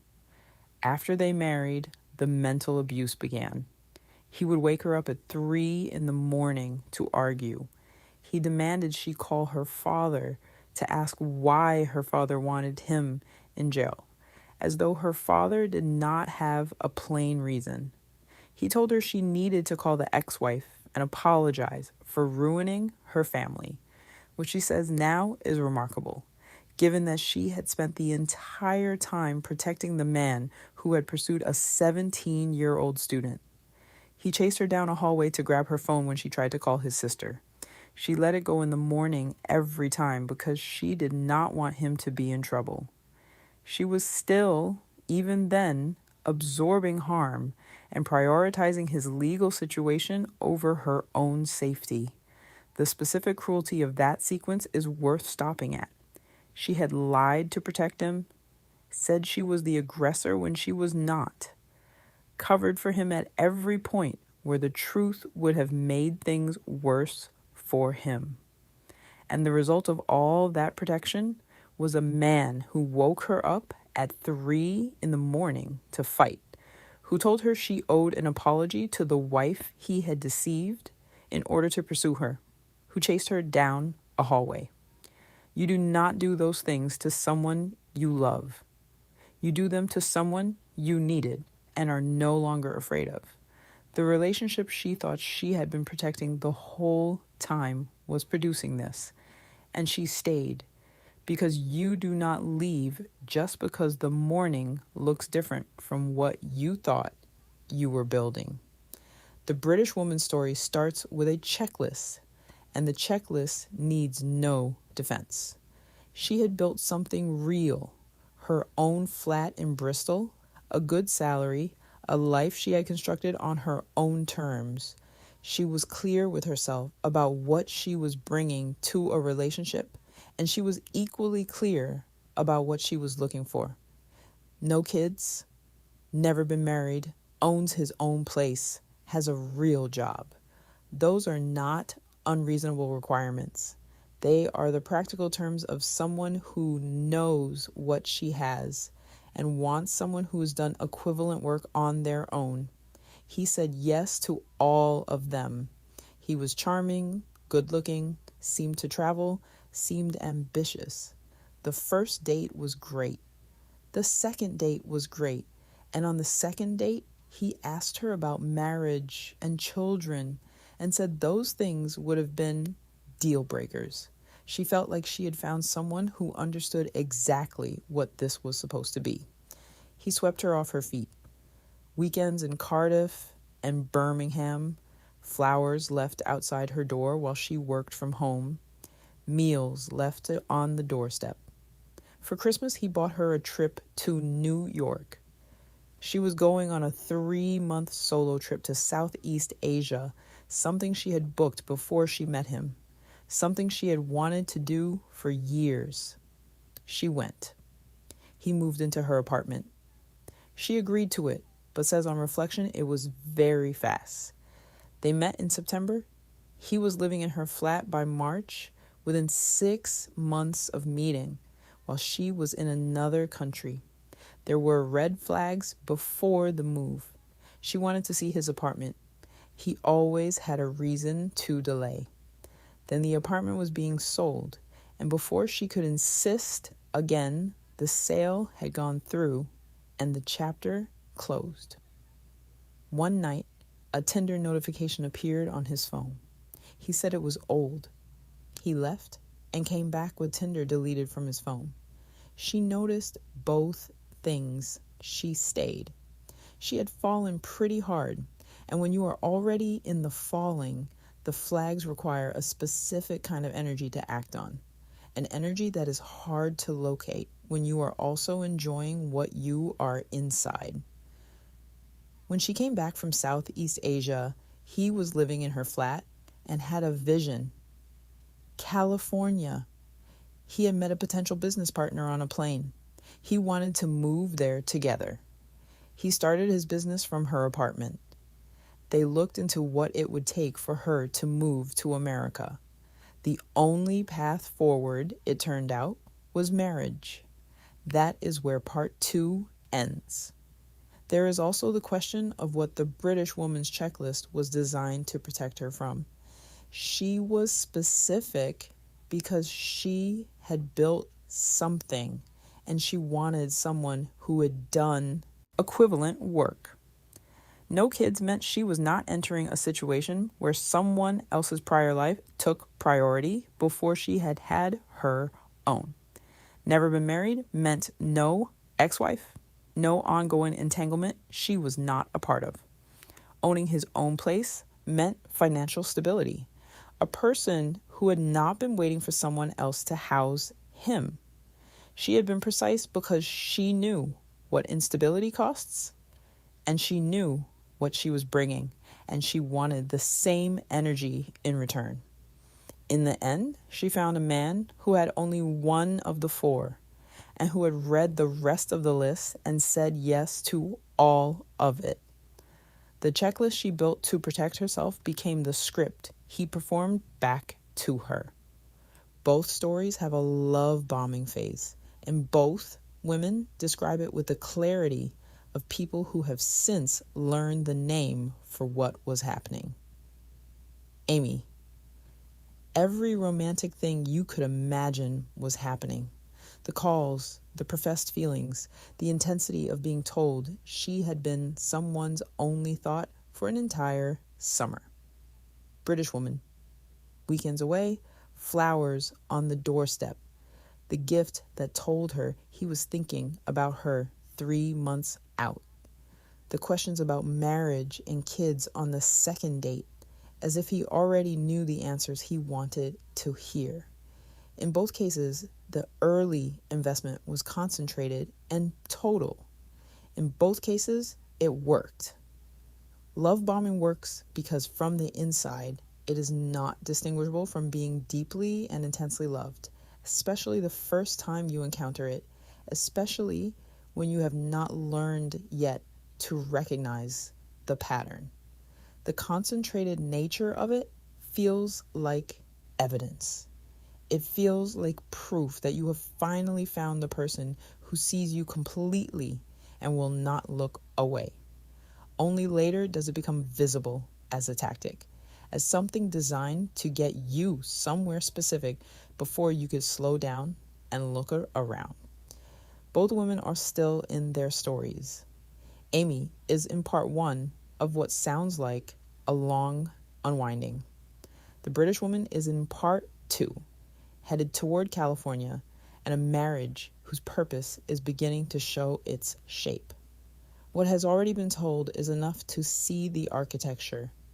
2 men who entered the lives of 2 women with something they needed. 2 men who built whatever structure was required to get it. The teacher needed the marriage to stand between him and a courtroom. The man from Bumble needed the marriage to move someone across a border.